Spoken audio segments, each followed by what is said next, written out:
যেহেতু চামড়াটি গরিব মিসকিনের হক, আর আমাদের বাংলাদেশের অধিকাংশ মানুষ চামড়া ব্যবহার আমরা করি না, সাধারণত দিয়েই থাকি। এই চামড়াটি মাদ্রাসা, কওমি মাদ্রাসাগুলোর যে লিল্লাহ ফান্ড আছে এখানে দেওয়া, এটা সবচেয়ে ভালো।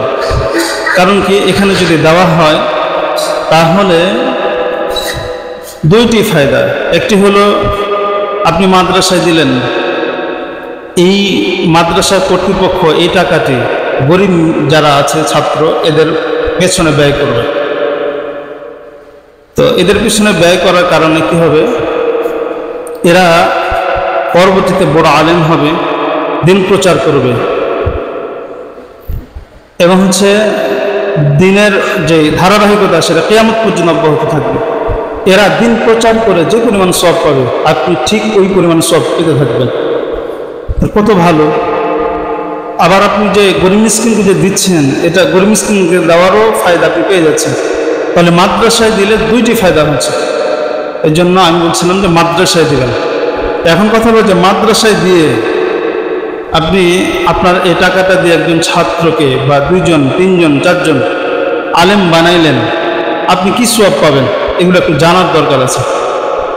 একজন আলেম হওয়ার পরে যে সওয়াব পাবে, আলেম হওয়ার পিছনে যার অবদান থাকবে ঠিক সমপরিমাণ সওয়াব সে পাবে। এখন কথা হচ্ছে, একজন আলেমের সওয়াব কি একটু জানি, আলেমের ফায়দা কি, আলেমের ফজিলত কি। কোরআন ও হাদিস গবেষণা করলে দেখা যায় যে একজন আলেমের অনেক ফায়দা, অনেক ফজিলত। সেই ফজিলতগুলোর মধ্যে থেকে 1 নং ফজিলত হলো, একজন আলেম কিয়ামতের দিন সুপারিশ করবে, অনেক জাহান্নামী ব্যক্তিকে জাহান্নাম থেকে মুক্ত করে জান্নাতে নিয়ে যাবে। সুবহানাল্লাহ। কিতাব সুনান ইবনে মাজাহ, হাদিস নং 4313, عن عثمان بن عفان رضي الله تعالى عنه قال قال رسول الله صلى الله عليه وسلم, হযরত উসমান ইবনে আফফান রাদিয়াল্লাহু তাআলা আনহু থেকে বর্ণিত, তিনি বলেন, আল্লাহর রাসূল ইরশাদ ফরমান, ইয়াশফাউ ইয়াওমাল কিয়ামাতি সালাসা, কিয়ামতের দিন 3 প্রকারের মানুষ আল্লাহ তাআলার দরবারে সুপারিশ করবে। আল আম্বিয়াউ, এক শ্রেণীর মানুষ হবে আল আম্বিয়াউ নবীগণ, সুম্মাল উলামা, 2 নম্বর হলো আলেমগণ, সুম্মা শুহাদা, 3 নং শ্রেণী হলো শহীদগণ আল্লাহ তাআলার দরবারে সুপারিশ করবে। তার মানে কিয়ামতের দিন এই 3 শ্রেণীর মানুষ আল্লাহ তাআলার দরবারে সুপারিশ করবে। ওই সময়, যে সময় একজন মানুষ নিজেকে বাঁচানোর জন্য কত ধরনের ছোটাছুটি করবে, ইয়া নাফসি ইয়া নাফসি বলতে থাকবে, যে সময় প্রতিটি মানুষের একটি নেকির খুব দরকার হবে, একজন মানুষের খুব সাপোর্টের দরকার হবে, ঠিক ওই সময় এই 3 শ্রেণীর মানুষ অনেক মানুষের জন্য সুপারিশ করবে। তার মধ্যে আলেম থাকবে, আলেম সুপারিশ করবে। আলেম সুপারিশ করবে সাধারণত তাদের জন্য যারা আলেমকে আলেম হওয়ার পেছনে যার অবদান বেশি থাকবে, তার জন্য সুপারিশ করবে। সুতরাং আপনি যখন চামড়াটি মাদ্রাসায় দিবেন, তখন ওই সময় আপনার চামড়ার টাকা দিয়ে যখন ওই ছেলেটি আলেম হবে, ওই ছেলেটি কিয়ামতের দিন আপনার জন্য সুপারিশ করবে। সুবহানাল্লাহ। তাহলে আলেমের 1 নং ফজিলত আমরা পেলাম। আলেমের 2 নং ফজিলত, 3 নং, 4 নং, 5 নং, 6 নং, অর্থাৎ 5টি ফজিলত আল্লাহর রাসূল একটা হাদিসের মধ্যে বর্ণনা করেছেন। হাদিসের একটি কিতাব আছে জামিউত তিরমিজি, এই কিতাবের 2682 নং হাদিস। এই হাদিসটির বর্ণনাকারী তাবিঈ রাবি হলো কাইস ইবনে কাসির আলাইহির রহমাত। হযরত কাইস ইবনে কাসির ইনি বলেন যে, কদিমা রাজুলুম মিনাল মাদিনাতি আলা আবি দারদাই ওয়া হুয়া বিদামিশক, মদিনা থেকে একজন ব্যক্তি রাসূল একজন প্রখ্যাত সাহাবী হযরত আবু দারদা রাদিয়াল্লাহু তাআলা আনহুর নিকটে একদিন আগমন করলেন। ওয়া হুয়া বিদামিশক, যে সময় হযরত আবু দারদা শামের প্রসিদ্ধ শহর, বর্তমান সিরিয়ার প্রসিদ্ধ শহর দামেস্কে ছিলেন। তো যখন এই মদিনা থেকে ব্যক্তি দামেস্কে হযরত আবু দারদার নিকটে গেলেন, ফাকালা, তখন হযরত আবু দারদা ওই ব্যক্তিকে জিজ্ঞেস করছে যে, মা আকদামাকা ইয়া আখি, হে আমার ভাই, কোন জিনিস আপনাকে মদিনা থেকে দামেস্ক আনলো? ফাকালা, তখন ওই ব্যক্তি বলে, হাদিসুন বালাগানি আন্নাকা তুহাদ্দিসুহু আন রাসূলিল্লাহি সাল্লাল্লাহু আলাইহি ওয়াসাল্লাম, একটি হাদিসের সংবাদ আমার কাছে পৌঁছেছে যে হাদিসটি নাকি আপনি রসুল থেকে বর্ণনা করেন। অর্থাৎ একটি হাদিস আপনার কাছ থেকে শেখার জন্য এসেছি, যে হাদিসটি আপনি সাধারণত বর্ণনা করে থাকেন। তো হযরত আবু দারদা রাদিয়াল্লাহু তাআলা আশ্চর্য লাগলো যে মদিনা কত দূর, দামেস্ক কত দূর, যান চলাচল এতটা ভালো ছিল না, পায়ে হেঁটে গিয়েছে অথবা উটের পিঠে চড়ে গিয়েছে। তো এত দূর থেকে এত দূর পর্যন্ত শুধুমাত্র একটা হাদিস অন্বেষণ করার জন্য আসছে। তো জিজ্ঞেস করেছেন, জামা কদিমতা লিহাজাতিন আমা জিইতা লিহাজাতিন, আপনি কি শুধুমাত্র হাদিস অন্বেষণ করার জন্য আসছেন, আপনার অন্য কোনো প্রয়োজনের জন্য আসেন নাই? ক্বালা লা, সে ব্যক্তি বলে, না, আমি হাদিস অন্বেষণ করার জন্যই এসেছি, অন্য কোনো প্রয়োজন আমি আসি নাই। আবার জিজ্ঞেস করছে, আমা কদিমতা লিতিজারাতিন, আপনি কি ব্যবসার কাজে দামেস্ক আসেন নাই? দামেস্ক ছিল বাণিজ্যিক শহর। তো আবু দারদা বলেন, হইতে পারে যে আপনি আপনার ব্যবসার কাজে দামেস্ক এসেছেন, তখন আমার কাছ থেকে হাদিস শুনতে এসেছেন, বিষয়টি কিরকম? ক্বালা লা, তিনি বলেন, না, বিষয়টি এরকম না। মা জিতু ইল্লা ফি তলবি হাদাল হাদিস, আমি শুধুমাত্র এই হাদিসটি অন্বেষণ করার জন্য মদিনার থেকে দামেস্কে এসেছি। ক্বালা, তখন হযরত আবু দারদা রাদিয়াল্লাহু তাআলা আনহু এবার রসুলের ওই হাদিস বলা শুরু করছেন। উনি বলেন, ফাইন্নী সামি'তু রাসূলুল্লাহি সাল্লাল্লাহু আলাইহি ওয়াসাল্লাম ইয়াকুলু, আমি আল্লাহর রাসূলকে বলতে শুনেছি, মান সালাকা তরিকান ইয়াবতাগি ফীহি ইলমান সালাকাল্লাহু বিহি তরিকান ইলাল জান্নাহ, যে ব্যক্তি এমন পথে পরিচালিত হবে যেই পথে সে ইলম তালাশ করবে, আল্লাহ তাআলা সেই পথের উসিলায় তাকে জান্নাতের পথে পরিচালিত করবেন। সুবহানাল্লাহ। তার মানে কোনো ছাত্র বা কোনো ব্যক্তি যখন ইলম শিখতে যাবে, সে যাবে ইলম শিখতে, কিন্তু আল্লাহ তাআলা তাকে জান্নাতের পথ দেখাবেন, এই ইলমের উসিলায় তাকে জান্নাত পর্যন্ত পৌঁছে দিবেন। ওয়া ইন্নাল মালাইকাতা লা তাদউ আজনিহাতাহা লিতাল্লি তালিবিল ইলমি, এবং সমস্ত ফেরেশতারা তাদের পাখা দানাগুলোকে আলেমদের, ছাত্রদের পায়ের নিচে তাদের সন্তুষ্টির জন্য বিছিয়ে দেন। কোন ফেরেশতারা? ওই ফেরেশতা যাদেরকে নূর দ্বারা সৃষ্টি করা হয়েছে। সহিহ মুসলিমের 2996 নং হাদিসের মধ্যে আছে, হযরত আয়েশা সিদ্দিকা রাদিয়াল্লাহু তাআলা আনহা বলেন, আল্লাহর রাসূল ইরশাদ ফরমান, খুলিকাতিল মালাইকাতু মিন নূরিন, ফেরেশতাদেরকে সৃষ্টি করা হয়েছে নূর দিয়ে। তার মানে নূর দ্বারা সৃষ্টি ফেরেশতারা তাদের পাখাগুলোকে ছাত্রদের পায়ের নিচে বিছিয়ে দেন। পাখা শুধু একটা বা দুইটি এরকম না, বরং অসংখ্য পাখা আছে। সূরা ফাতিরের মধ্যে আল্লাহ তাআলা বলতেছেন, আলহামদুলিল্লাহি ফাতিরিস সামাওয়াতি ওয়াল আরদি জাইলিল মালাইকাতি রুসুলান উলি আজনিহাতিন মাসনা ওয়া সুলাসা ওয়া রুবা ইয়াজিদু ফিল খালকি মা ইয়াশা। আলহামদুলিল্লাহি, সমস্ত প্রশংসা ওই আল্লাহ তাআলার জন্য, ফাতিরিস সামাওয়াতি ওয়াল আরদি, যিনি সমস্ত আসমানের সৃষ্টিকারী, যিনি সমস্ত জমিনের সৃষ্টিকারী, জাইলিল মালাইকাতি রুসুলান উলি আজনিহাতিন মাসনা ওয়া সুলাসা ওয়া রুবা, ওই আল্লাহর প্রশংসা যিনি ফেরেশতাদেরকে তার বান্দাদের নিকটে দূত হিসেবে প্রেরণ করেন। ওই ফেরেশতা, যে ফেরেশতারা ডানাওয়ালা, পাখাওয়ালা, যাদের ডানা সর্বনিম্ন 2টি অথবা 3টি অথবা 4টি, ইয়াজিদু ফিল খালকি মা ইয়াশা, আল্লাহ তাআলা কোন কোন ফেরেশতাদের অসংখ্য পাখা সৃষ্টি করে রেখেছেন। ইন্নাল্লাহা আলা কুল্লি শাইইন কাদির, আল্লাহ তাআলা সমস্ত জিনিসের উপর ক্ষমতাবান। আল্লাহ তাআলা এই আয়াতের মধ্যে বলছেন, ফেরেশতাদের পাখা সর্বনিম্ন 2টি থাকে, সর্বোচ্চ কত এটা বলে নাই, কিন্তু হাদিসের মধ্যে পাওয়া যায়। মুসনাদ আহমদের 3748 নং হাদিস, হযরত আব্দুল ইবনে মাসউদ রাদিয়াল্লাহু তাআলা আনহু বলেন, আন্নান নবী সাল্লাল্লাহু আলাইহি ওয়াসাল্লাম রাআ জিবরিল ফি সূরাতিহি, হযরত জিবরিল আমিন আলাইহিস সালাতু ওয়াস সালাম, জিবরিল আমিন আলাইহিস সালাতু ওয়াস সালামকে আল্লাহর রাসূল তার মূল আকৃতিতে দেখেছিলেন। ওয়ালাহু সিত্তুম মিআতি জানাহিন। তো যে সময় আল্লাহর রাসূল জিবরিল আমিনকে তার মূল আকৃতিতে দেখেছিলেন, তখন ওই সময় দেখে যে জিবরিল আমিনের 600টি ডানা আছে। সুবহানাল্লাহ। কুল্লু জানাহিন কদ সাদ্দাল উফুকা, এক একটি ডানার পরিমাণ হলো সারা পৃথিবীর সমান, যেন পৃথিবীর এক প্রান্ত থেকে আর এক প্রান্তকে ঢেকে ফেলেছে, কত বড় পাখা। ইয়াসকুতু মিন জানাহিহি মিনাত তাহফিল ওয়াদ-দুররি ওয়াল ইয়াকুত মাল্লাহু বিহি আলিমুন, প্রতিটি ডানা হতে বিভিন্ন রঙের মতি এবং ইয়াকুত পাথর ঝরতেছে, এই পরিমাণ ঝরতেছে যার পরিমাণ একমাত্র আল্লাহ তাআলার জানা আছে।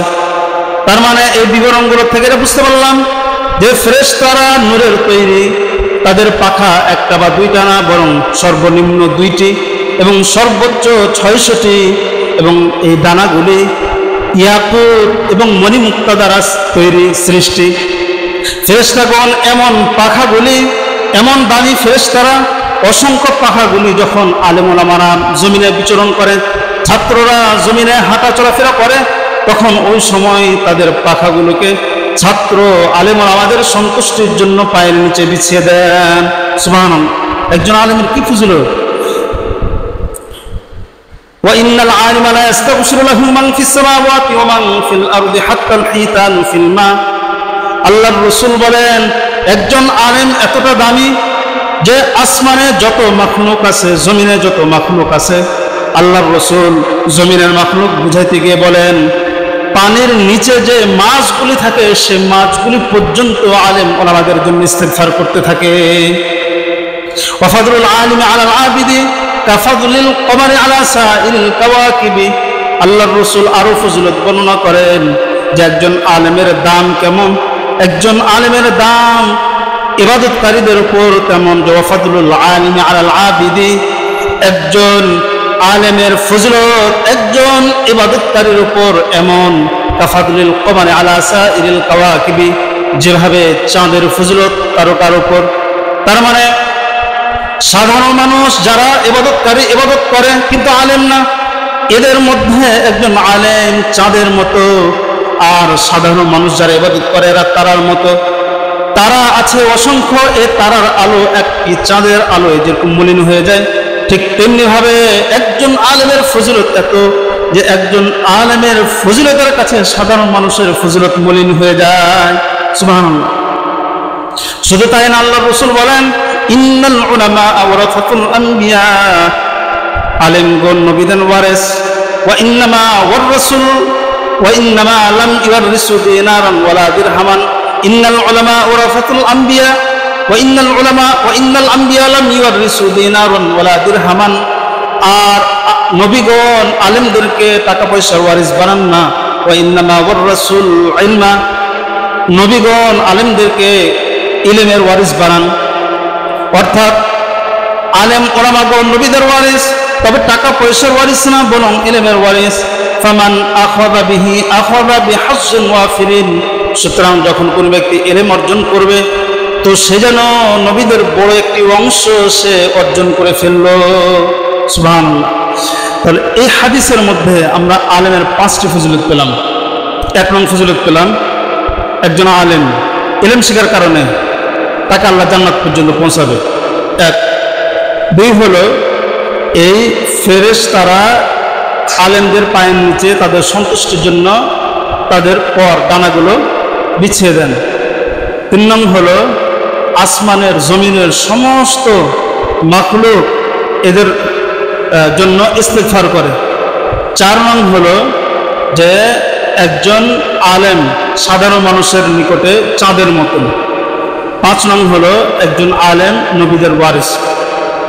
তাহলে আগের হাদিসে গেল 1, আর এই হাদিসে পেলাম আমরা 5। এই 1 আর 4 কত হলো? 5টি ফজিলত। 5 আর 1 6টি মূল ফজিলত। তো একজন আলেম এই যে 5টি ফজিলত পায় এই হাদিসের আলোকে, একজন আলেমকে আলেম হতে যার অবদান থাকবে বা অবদান রাখবে, সে ব্যক্তি এই ফজিলতগুলো পাবে। তার মানে আপনি যখন আপনার চামড়াটি মাদ্রাসায় দিবেন, লিল্লাহ ফান্ড থেকে গরিব ছাত্রদের পেছনে খরচ করে যখন গরিব ছাত্ররা আলেম হবে, এই আলেমদের যেভাবে আল্লাহ তাআলা জান্নাতে পৌঁছাবে, আপনাদেরকে জান্নাতে পৌঁছাবে। এই আলেমদের পায়ের নিচে যেভাবে কদম পর বিছায় ফেরেশতারা, এর ওসিলায় আপনাদেরও কদমের নিচে পর বিছাবে। যেভাবে ছাত্রদের জন্য, আলেম ওলামাদের জন্য সমস্ত মাখলুক ইস্তেগফারের দোয়া করে, আপনাদের জন্য ইস্তেগফারের দোয়া করবে। একজন আলেম যেভাবে চান সাধারণ মানুষের মাঝে, ঠিক আপনি ওসিলা হওয়ার কারণে আপনিও চান। নবীরা যেভাবে ওয়ারিস মিন ওয়াজহিন, আপনারাও সেভাবে ওয়ারিস হয়ে যাবেন। সুবহানাল্লাহ, কত ফজিলত পাবেন আপনারা। আলেম ওলামাদের 6 নং ফজিলত, 7 নং ফজিলত হলো যে একজন আলেমের রক্ত, একজন আলেমের কলমের কালি শহীদের রক্তের চাইতে দামি। সুবহানাল্লাহ। কিয়ামতের দিন আল্লাহ তাআলা আলেম ওলামারা যেই কলম দিয়া লেখালেখি করে, ফতোয়া, দ্বীনি মাসলা মাসাইল, ওই কলমের কালি, সাধারণত আমরা 5 টাকার কলম দিয়েই লিখি। এই যে কলমের কালি, এই কলমের কালি আর শহীদ যারা আল্লাহর রাস্তায় শহীদ হয়েছে, নিজের দেহের রক্ত বিলাই দিয়েছে, জান বিলাই দিয়েছে, এদের দেহের তাজা রক্ত আর ওই কলমের কালি ওজন করবে। ওজন করতে গিয়ে দেখা যাবে যে একজন আলেমের কলমের কালির ওজন বেশি হবে। সুবহানাল্লাহ। অথচ একজন শহীদ কতটা দামি। হাদিসের একটি কিতাব আছে ফজলুল কদির, এই কিতাবের 10,026 নং হাদিস। হযরত নু'মান ইবনে বাশির রাদিয়াল্লাহু তাআলা আনহু বলেন, আল্লাহর রাসূল ইরশাদ ফরমান, ইউজানু ইয়াউমাল কিয়ামাতি মিদাদুল উলামা ওয়া দামুস শুহাদা। কিয়ামতের দিন আলেম ওলামাদের কলমের কালি এবং শহীদদের রক্ত একসাথে ওজন করা হবে। ফায়ুজানু আলা ফায়ারজাহু মিদাদুল উলামা আলা দামিস শুহাদা। ওজন করতে গিয়ে দেখা যাবে আলেম ওলামাদের কলমের কালি শহীদদের রক্তের চাইতে বেশি ভারী হবে। সুবহানাল্লাহ, কত দামি একজন শহীদের ব্যাপার আমরা সবাই জানি যে কতটা দামি। কেমন দামি? মুসনাদে আহমদের 13,162 নং হাদিস। এই হাদিসটির বর্ণনাকারী সাহাবীর নাম হলো হযরত আনাস ইবনে মালিক রাদিয়াল্লাহু তাআলা আনহু। তো হযরত আনাস ইবনে মালিক রাদিয়াল্লাহু তাআলা আনহু বলেন, আল্লাহর রাসূল ইরশাদ ফরমান, ইউতা বির-রাজুলি ইয়াওমাল কিয়ামাতি মিন আহলিল জান্নাহ। কিয়ামতের দিন হাসরের মাঠে আল্লাহ তাআলার সামনে একজন জান্নাতি ব্যক্তিকে আনা হবে। ফায়াকুলু লাহু, আল্লাহ তাআলা তখন তাকে বলবে, ইয়া ইবনা আদম কাইফা ওয়াজাদতা মানজিলাকা। হে আদম সন্তান, তুমি জান্নাতের মধ্যে তোমার স্থানটি কেমন পেয়েছো? ফায়াকুলু, ওই ব্যক্তি বলবে, আই রব্বি খায়রু মানজিলিন। হে আমার প্রতিপালক, আমি জান্নাতের মধ্যে আমার স্থানটি অনেক সুন্দর এবং উত্তম পেয়েছি। ফায়াকুল, আল্লাহ তাআলা ওই জান্নাতি ব্যক্তিকে বলবে, সাল ওয়া তামান্না। হে আমার বান্দা, তুমি আমার কাছে কিছু চাও এবং আশা করো, আকাঙ্ক্ষা করো। ফায়াকুলু, সে বান্দা বলবে, মা আসআলু ওয়ালা আতামান্না। হে আল্লাহ, আমার কোনো চাওয়া বা কোনো আকাঙ্ক্ষা নেই।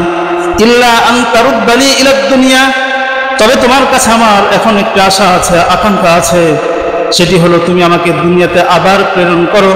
ফাউকতালা ফি সাবিলিকা 10 মিরারিন। যেন আমি তোমার রাস্তায় অন্তত 10 বার শাহাদত বরণ করতে পারি। অথচ একজন মানুষ মৃত্যুবরণ করার পরে সাকারাতুল মাউত, প্রতিটি মানুষ মৃত্যুর যন্ত্রণা আস্বাদন করবে। মৃত্যু যন্ত্রণা এতটাই কঠিন যে একজন মানুষ মারা যাওয়ার পরে সে আর কোনোদিন দুনিয়াতে আসতে চাইবে না।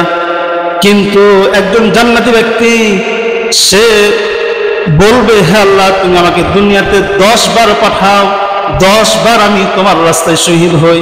লিমা ইয়ারা মিন ফাদলিশ শাহাদা। কেননা যে সে জান্নাতের মধ্যে নিজ চোখে শহীদদের মর্যাদা দেখবে। মর্যাদা দেখে সে সাকারাতুল মাউত, মৃত্যু যন্ত্রণা যেটি আছে সেটি সে ভুলে যাবে। সুবহানাল্লাহ, কি পরিমাণ শাহাদতের মর্যাদা, শহীদদের মর্যাদা থাকবে। শুধু তাই না, জামিউ তিরমিজির 1663 নং হাদিস। এই হাদিসটির বর্ণনাকারী সাহাবী হযরত মিকদাম ইবনে মাদি কারিব রাদিয়াল্লাহু তাআলা আনহু বলেন, আল্লাহর রাসূল ইরশাদ ফরমান, লিশাহিদ ইনদাল্লাহি সিত্তু খিসালিন। শহীদের জন্য আল্লাহ তাআলার কাছে 6টি মর্যাদা আছে, 6টি বৈশিষ্ট্য আছে। একজন শহীদ যখন সে শহীদ হয়, তখন তার সামনে 6টি মর্যাদা বিশেষভাবে আল্লাহ তাআলার কাছে বরাদ্দ হয়ে যায়। 1 নং ইগফারু লাহু ফি আউয়ালি দাফআতিন, একজন শহীদের দেহ থেকে যখন 1 ফোঁটা রক্ত মাটিতে পড়ে, মাটিতে পড়ার সাথে সাথে তার অতীতের সব গুনাহ মাফ করে দেওয়া হয়। সুবহানাল্লাহ। 1 নং ফজিলত গেল ওয়ায়ুরা মাকআদাহু মিনাল জান্নাহ, যখন শহীদের জান কবজ করা হয় তখন জান্নাতের মধ্যে তাকে তার জান্নাতের মধ্যে যে স্থান, যে ঠিকানা দেওয়া হবে, ফেরেশতারা এভাবে তুলে ধরে, অর্থাৎ জান কবজের সময় সে তার জান্নাত দেখতে পায়। এটা তার 2 নং ফজিলত। 3 নং ফজিলত হলো ইজারু মিন আযাবিল কবর ওয়া ইয়ামানু মিনাল ফাজাইল আকবার। 3 নং ফজিলত হলো তাকে কবরের আযাব থেকে চিরতরে বাঁচিয়ে দেওয়া হয় এবং হাসরের মাঠের যে ফাজাইল আকবার, সবচাইতে বড় ভীতি, সবচাইতে বড় ভয়, সেই বড় ভয় থেকে সে নিরাপদ হয়ে যায়।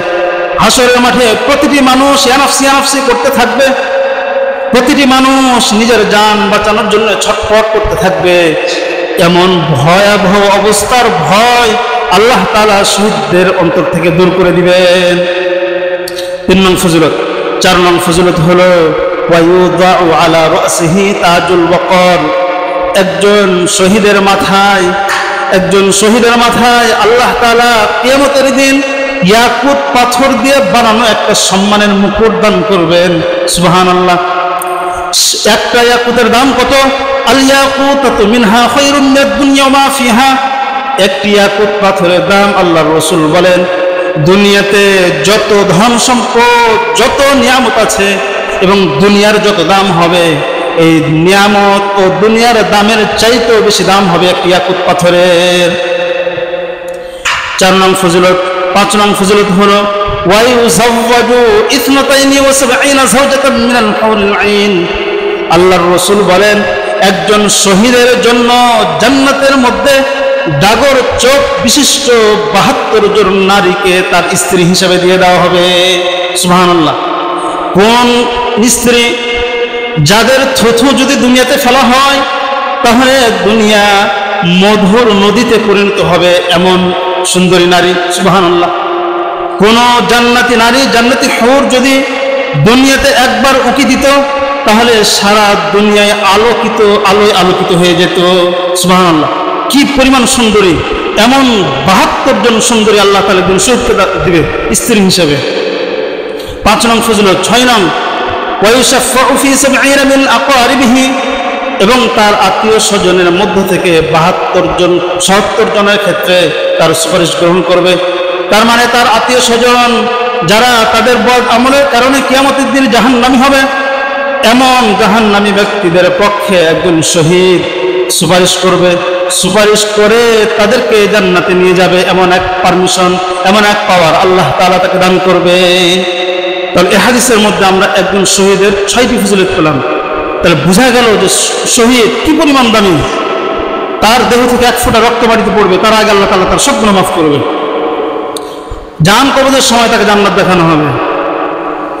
এরপর হচ্ছে কবর এবং হাসরের যত বিপদ আবার সব দূর করে দেওয়া হবে। তার মাথায় একটা সম্মানের মুকুট পরানো হবে। হাসরের মাঠে প্রতি মানুষ দেখবে আর ঈর্ষা করবে, মানুষরা সবাই দেখে বুঝে যাবে সে আল্লাহর রাস্তায় শহীদ হয়েছিল। এবং হচ্ছে 72 জন নারীকে স্ত্রী হিসেবে দেওয়া হবে। 70 জন তার আত্মীয় স্বজনের মধ্যে থেকে যারা জাহান্নামী, চূড়ান্তভাবে জাহান্নামের ফয়সালা হবে, এদেরকে সুপারিশ করে জান্নাতে নিয়ে যাবে। একজন শহীদ কতটা দামি! শুধু তাই না, সূরা আলে ইমরানের 169 নং আয়াতে আল্লাহ তাআলা বলতেছেন, ওয়ালা তাহসাবান্নাল্লাযীনা কুতিলু ফী সাবিলিল্লাহি আমওয়াতা বাল আহইয়াউন ইনদা রাব্বিহিম ইরযাকুন। আল্লাহ তাআলা বলেন যে তোমরা ওইসব ব্যক্তি যারা আল্লাহ তাআলার রাস্তায় নিহত হয়, অর্থাৎ শহীদ হয়, তাদেরকে তোমরা মৃত বলবে না, বরং তারা তাদের রবের নিকটে জীবিত। ইরযাকুন, তারা তাদের রবের নিকটে জীবিত থেকে আহার খায়। এই আয়াতের একটি প্রেক্ষাপটে আল্লাহর রাসূল একটা হাদিস বলছেন, সুনানু আবি দাউদ হাদিস নং 2520।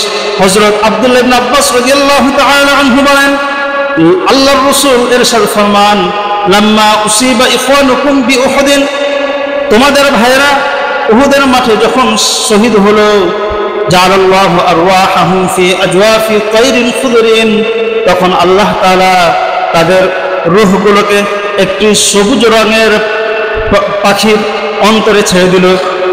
তারিদু মিন আনহারি জান্নাহ, যেই পাখিগুলো জান্নাতের নহর থেকে পানি পান করে। ওয়া তাকুলু মিন সিমারিহা, এবং জান্নাতের ফল ফলাদি থেকে, গাছ থেকে ফল আহার করে। ওয়া তা'বি ইলা কানাদিরা মিন যাহাবিন মুআল্লাকাতিন ফি জিল্লিল আরশি, এবং যখন এই পাখিগুলো খাবার খাওয়ার পর, পানি পান করার পরে আল্লাহ তাআলার আরশের নিচে লটকানো কিছু স্বর্ণের রুমালে যখন তারা আরাম করতে লাগলো, ফালাম্মা ওয়াজাদু তিবা মা'কালিহিম ওয়া মাশরাবিহিম ওয়া মাকিলিহিম, যখন এই উহুদের শহীদেরা জান্নাতের মধ্যে তাদের খাবার ভালো পেল, পানি ভালো পেল, তাদের থাকার জায়গাগুলি ভালো পেল, ফাকালু মান ইউবাল্লিগু ইখওয়ানানা আন্না আহইয়াউন ফিল জান্নাহ, তখন তারা পরস্পর বলা শুরু করলো যে আমরা তো জান্নাতের মধ্যে অনেক ভালো আছি, আমাদের খাবার ভালো, পানিও ভালো, থাকার স্থানগুলিও ভালো, সুতরাং আমাদের এই খবরগুলিকে আমাদের ভাই যারা দুনিয়াতে এখনো মারা যায় নাই তাদেরকে কে পৌঁছাবে, যাতে করে আল্লাহ ইয়াজহাদু ফিল জিহাদ ওয়া ইয়ানকুলু আনিল হারবি, যাতে তারা যুদ্ধে আরো বেশি আগ্রহী হয় এবং যুদ্ধের মাঠ থেকে পলায়ন না করে। এজন্য তাদেরকে আমাদের এই খবরগুলো জানানোর দরকার। ফাকাল আল্লাহু তাবারাক ওয়া তাআলা, তখন আল্লাহ তাআলা উহুদের শহীদের এই পরস্পর আলোচনাগুলো শুনতে পেলেন। তখন আল্লাহ তাআলা বলে যে আনা উবাল্লিগুহুম আনকুম, আমি তোমাদের এই জান্নাতের অবস্থাগুলো তোমাদের ভাই যারা দুনিয়াতে এখনো বেঁচে আছে তাদের কাছে পৌঁছে দেব। ফাআনজালাল্লাহু তাবারাক ওয়া তাআলা ওয়ালা তাহসাবান্নাল্লাযীনা কুতিলু ফী সাবিলিল্লাহি আমওয়াতা, তখন ওই সময় আল্লাহ তাআলা সূরাতু আল ইমরানের 169 নং আয়াত নাযিল করে দেন, যে আয়াতের মধ্যে পেলাম আমরা যে শহীদরা কখনো মরে না, তারা আল্লাহর কাছে জীবিত এবং রিজিক খায়। আসলে একজন মানুষ যখন মারা যায়, তো মারা যাওয়ার পরে কবরে মুনকার নাকির আসে, মুনকার নাকির আসবে, আসার পরে জিজ্ঞেস করে তিনটি প্রশ্ন, আমরা সবাই জানি। তিন প্রশ্নের উত্তর যদি বান্দা পেরে যায় তাহলে এক গায়েব থেকে একটা আওয়াজ আসে যে সে সত্য বলেছে, তার দেহের কাপড় খুলে ফেলো, খুলে জান্নাতের পোশাক পরাও এবং জান্নাতের সাথে কানেকশন করো, জান্নাতের সাথে কানেকশন হবে তার কবরটা। সে একটা ঘুম দেবে, একবার হাসরের মাঠে কিয়ামতের দিন সে উঠবে, এর আগে তারা ঘুম ভাঙবে না। আর যদি কোনো ব্যক্তি তিনও প্রশ্নের উত্তর না পারে, গায়েব থেকে একটা আওয়াজ আসবে যে সে তো মিথ্যাবাদী, সে কাফনের কাপড় পরে থাকারও তার অধিকার নেই, কাফনের কাপড় খুলে তার দেহে জাহান্নামের কাপড় পরাও, জাহান্নামের সাথে তার কবরের কানেকশন করো। এভাবে সরাসরি জাহান্নামে যাবে না, তবে জাহান্নামের সাথে কানেকশন হবে। একজন ভালো মানুষ, ভালো মুমিন সরাসরি জান্নাতে যাবে না, জান্নাতের সাথে কানেকশন হবে। কিন্তু একজন শহীদ যখন শাহাদাত বরণ করবে, আল্লাহ তাআলা তাকে জান্নাতের মধ্যে ঢুকিয়ে দেবেন সরাসরি, তবে তার দেহটাকে ঢুকাবে না, বরং জান্নাতের মধ্যে কিছু সবুজ রঙের পাখি আছে, এই পাখির মধ্যে তাদের রূহগুলোকে ছেড়ে দিবে। এই পাখিগুলো জান্নাতের খাবার খাবে, ফল ফলাদি খাবে, যেটা হাদিস থেকে আমরা পেলাম।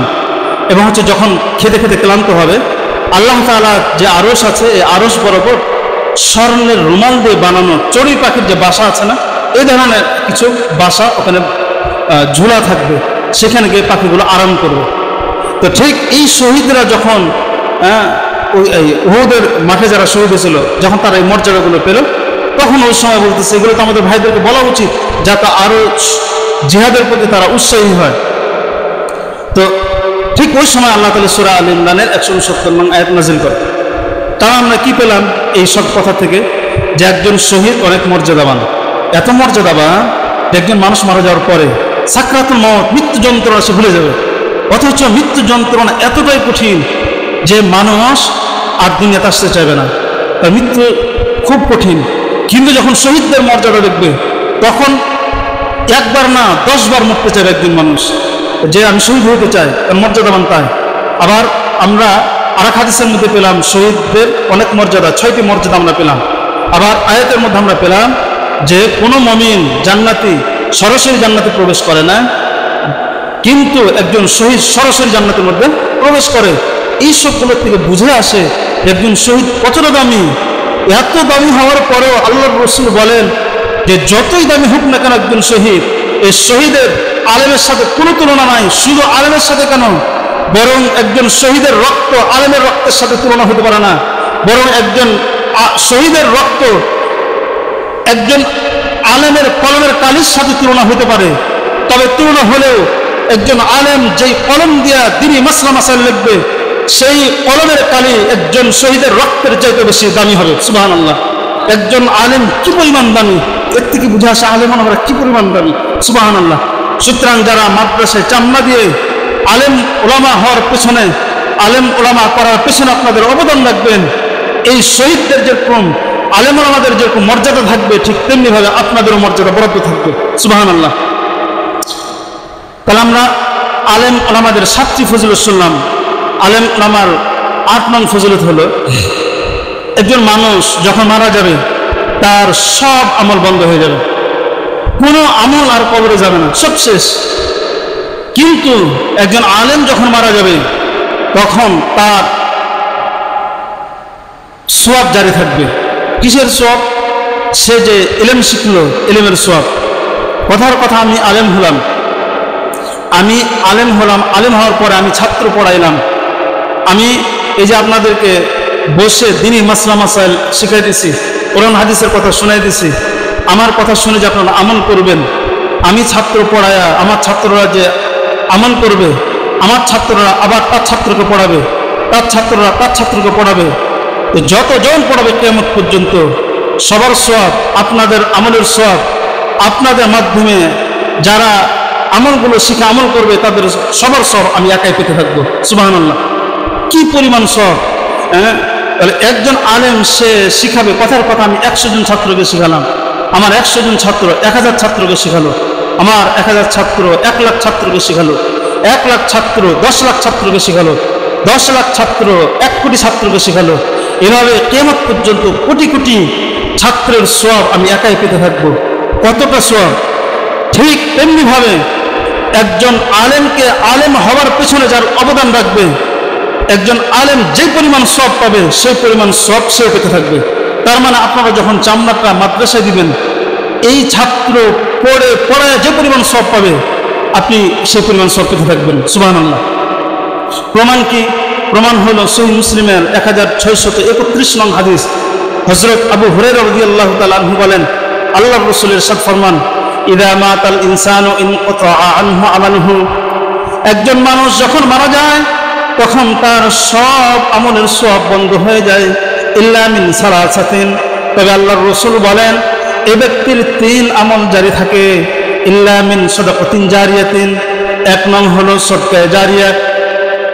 অর্থাৎ কোনো ব্যক্তি যদি একটি টিউবওয়েল কেটে দেয়, ওই টিউবওয়েল থেকে যারা পানি পান করবে, যতদিন পানি পান করবে, মৃত্যুর পরেও এই টিউবওয়েলের পানি যতদিন পর্যন্ত জনগণ পান করতে থাকবে ততদিন পর্যন্ত সে সওয়াব পেতে থাকবে।